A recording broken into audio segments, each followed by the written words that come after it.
Hello दोस्तों, मैं हूं मीनू महेंद्र ठाकुर और आप सुन रहे हैं अधूरी मोहब्बत की पूरी कहानी का पार्ट 4। यदि आपने इस कहानी का पार्ट 1, पार्ट 2 और पार्ट 3 अभी तक नहीं सुना है तो आप लोगों से रिक्वेस्ट है कि पहले इस कहानी के सभी पार्ट्स आप सुन लें, जिससे ये कहानी आपको अच्छे से समझ आ सकेगी।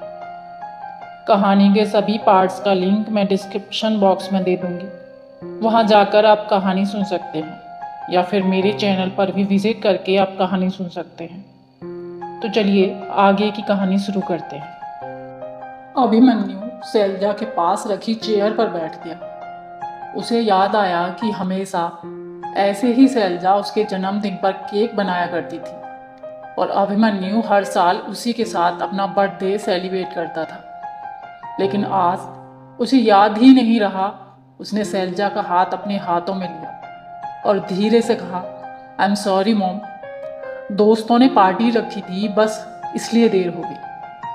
शैलजा ने कुछ नहीं कहा और पास रखा चाकू उठाकर अभिमन्यु की तरफ बढ़ाते हुए कहा, बर्थडे खत्म होने में अभी 5 मिनट बाकी हैं, चलो केक काटो। अभिमन्यु ने घड़ी देखा, 11:55 हो रहे थे। उसने केक काटा। Shailaja happy birthday to you गाने लगी जैसे वो हर साल गाती है।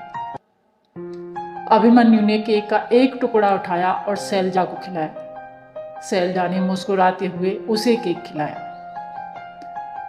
अभिमन्यु जानता था कि उसकी मॉम चाहे कितना भी गुस्सा हो, उसकी एक स्माइल पर पिघल जाती है। तभी शैलजा ने कहा, अभी कल मैंने घर में पूजा रखवाई है, इसलिए कहीं जाना नहीं है। ठीक है मॉम, कल का मेरा पूरा दिन सिर्फ आपके लिए होगा। आप जो कहेंगी, आपका हुक्म सिर आंखों पर। अभिमन्यु ने नाटकीय अंदाज में कहा तो शैलजा मुस्कुरा उठी। दोनों वहीं बैठकर कुछ देर बातें करते रहे।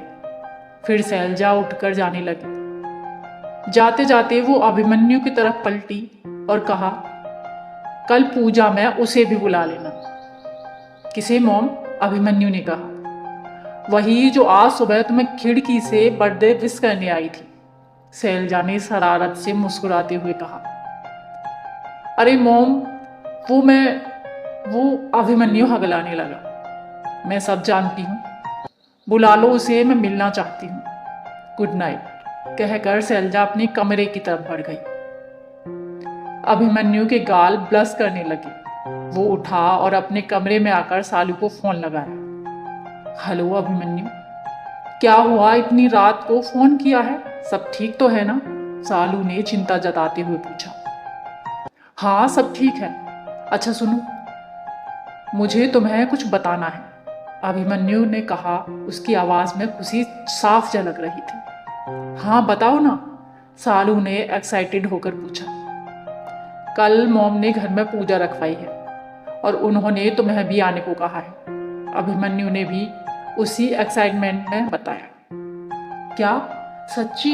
मुझे विश्वास नहीं हो रहा है। क्या उन्होंने मुझे सच में बुलाया है? तुम इतनी रात में कोई मजाक तो नहीं कर रहे ना? सालू ने खुशी और आश्चर्य से पूछा। हाँ बाबा, सच में उन्होंने तुम्हें बुलाने को कहा है और ये भी कहा है कि वो तुमसे मिलना चाहती हैं, अभिमन्यु ने कहा। तो क्या तुमने उन्हें हमारे बारे में सब बता दिया? सालू ने फिर डरते हुए पूछा।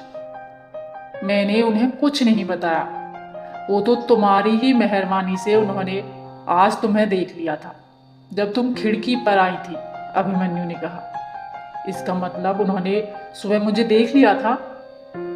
मतलब कल वो मेरी क्लास लगाने के लिए मुझे घर पर बुला रही है ना? बाबा मैं नहीं आ रही तुम्हारे घर, सालू ने डरते हुए कहा। तो अभिमन्यु को हंसी आ गई और उसने कहा, अरे पागल, मॉम ऐसा कुछ नहीं करेंगी, वो सिर्फ तुमसे मिलना चाहती हैं और तुम्हें कल आना है सुबह 9 बजे। मुझे डर लग रहा है अभिमन्यु, कहीं उन्होंने मुझे नापसंद कर दिया तो? सालू ने अपनी चिंता व्यक्त की। सालू, मॉम ऐसा कुछ नहीं करेंगी, तुम टेंशन मत लो, मैं हूं ना, मैं तुम्हारे साथ रहूंगी, अभिमन्यु ने समझाते हुए कहा।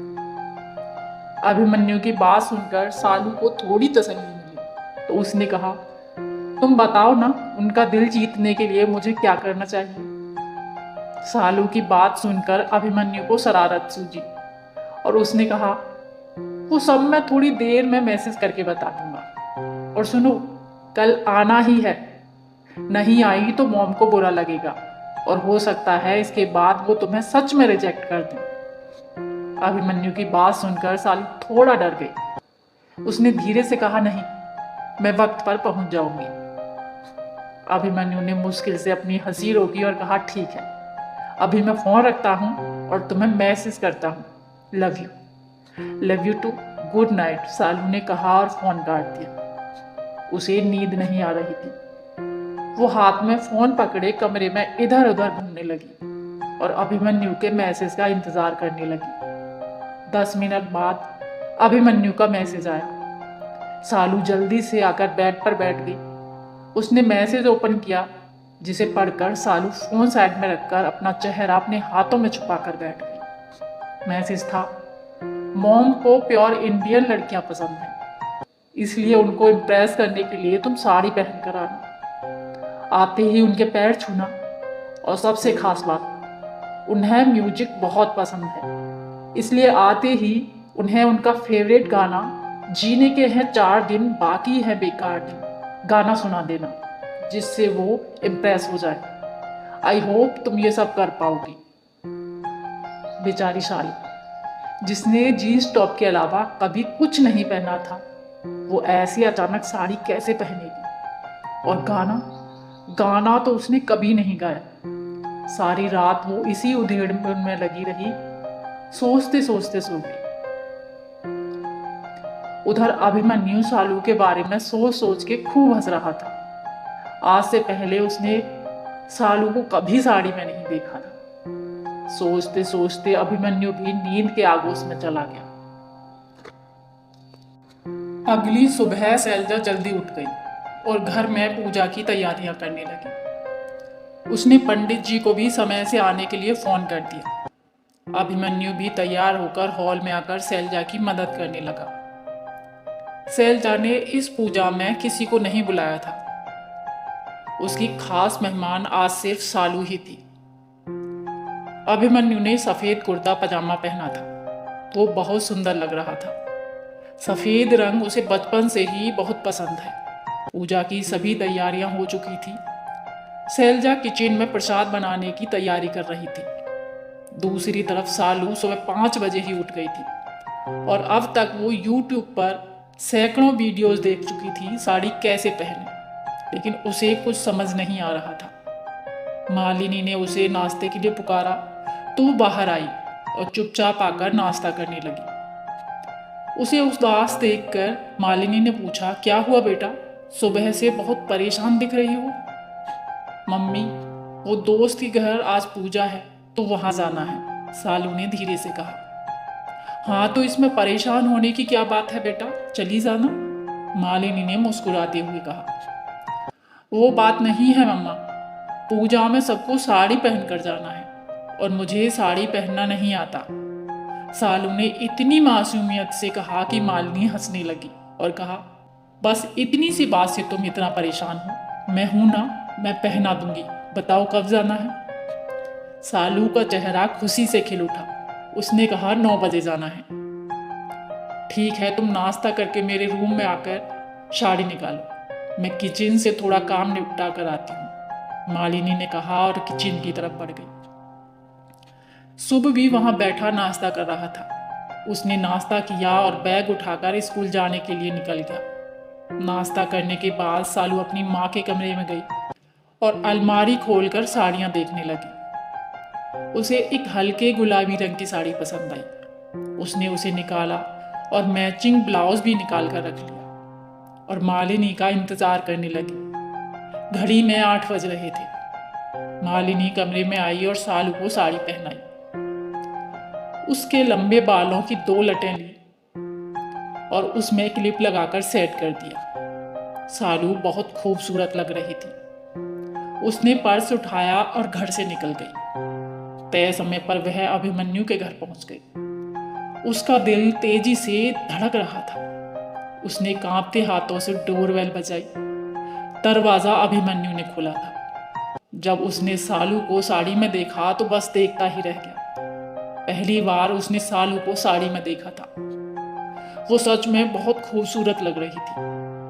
अभिमन्यु को इस तरह अपनी ओर देखता पाकर सालू थोड़ा शर्मा गई और अपना हाथ उसके चेहरे के सामने हिलाया।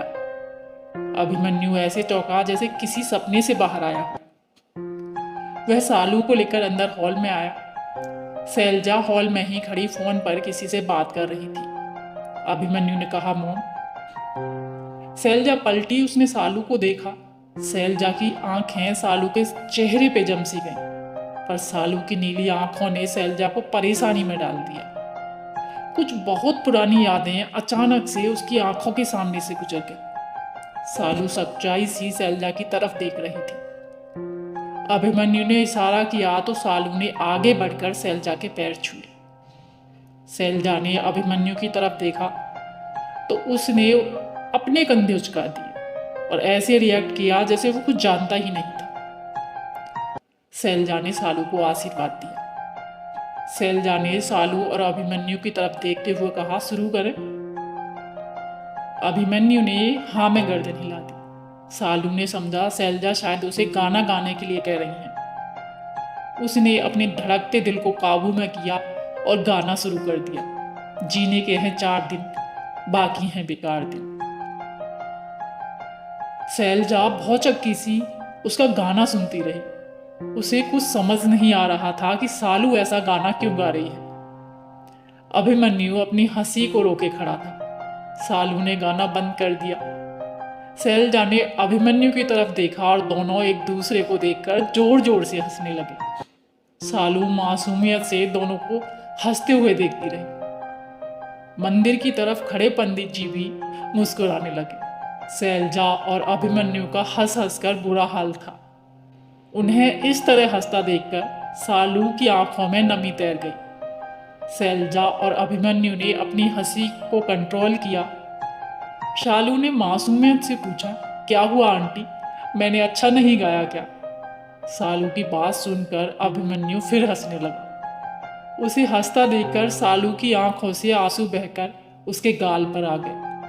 शैलजा ने देखा तो सालू के पास आई और उसके आंसू पोंछते हुए कहा, इतनी प्यारी लड़की को रुला दिया ना तूने। शालू अपनी नजरें झुकाकर खड़ी रही तो शैलजा ने कहा, मैं जानती हूं ये सब इसकी शैतानी है, पर बेटा तुम्हें ये सब करने की कोई जरूरत नहीं है। और फिर अभिमन्यु की तरफ पलटकर कहा, चलो कान पकड़कर माफी मांगो इस प्यारी बच्ची से। अभिमन्यु ने अपने दोनों कान पकड़े और प्यार से सॉरी कहा तो सालू मुस्कुरा दी। तीनों पूजा करने मंदिर की तरफ बढ़ गए।